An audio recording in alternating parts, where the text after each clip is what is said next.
Pablo. My name's Tyrone. I'm Nicholas. Tyron! I'm Cassie.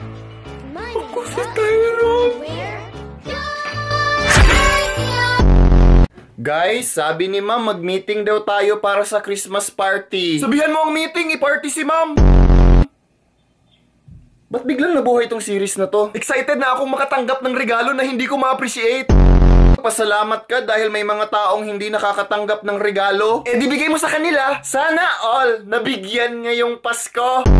Anong pagkain ang gusto nyong ihanda, guys? Huh? Kapag yan, hotdog, hotcake, haloblock, helicopter. Hamburger! Animal kang hayop ka.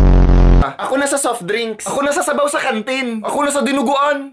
Lahat ba kumakain ng dinuguan? Sana all kinakain kahit duguan. Guys, anong games gusto nyo? Gusto ko yung hindi nang iiwan. Para walang nasasaktan.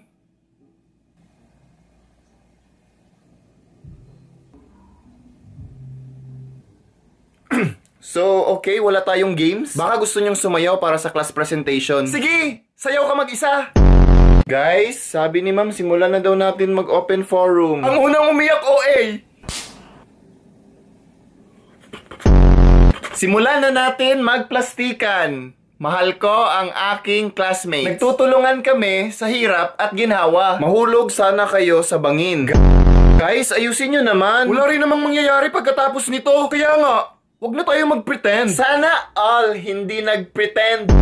Di ba may gusto kang itanong kay Vice President? Vice President, nag-review ka na ba? Wala akong panahon sa'yo. Kasi pasasagutin kita mamaya.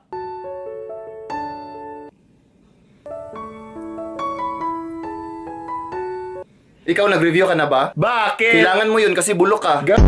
Guys, wag naman tayo magtuksuhan. Sana all hindi nagpadala sa tukso. Guys, hindi pa tayo nagsisimula. Baka maabutan tayo ni ma'am. Hello class, good morning. Ay, hala, sorry, wrong classroom. Sino ba yun? Ba't biglang pumasok? Sana all binigla ang pagpasok.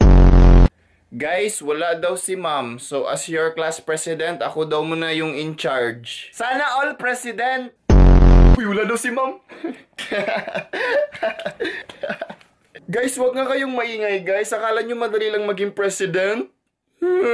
Guys, makinig naman tayo sa president. Guys, may sinasabi siya. Respeto naman, guys. Sana all respeto. Vice President, pamibo.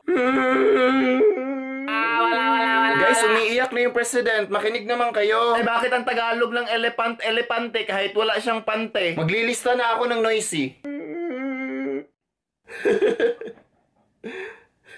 Guys, bawal mag-cellphone sa room. Grabe, pati pag